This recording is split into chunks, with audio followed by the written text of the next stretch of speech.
Dobrý deň prajem, vítajte pri ďalšej epizóde našej série videí Rýchla otázka, rýchla odpoveď.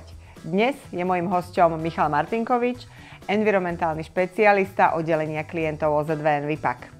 Mám pre ňo pripravenú otázku, ktorá sa týka evidencie. Každý výrobca totižto má povinnosť evidovať obaly aj neobalové výrobky v 3 základných kategóriách, a to sú výroba, dovoz a vývoz.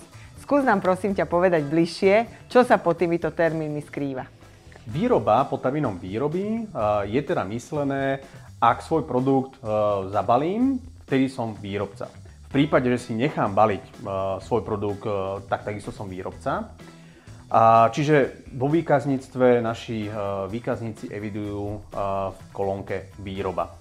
V prípade, že si nechávam doviesť už hotový produkt, ktorý je zabalený zo zahraničia, tak je to vykazované ako dovoz.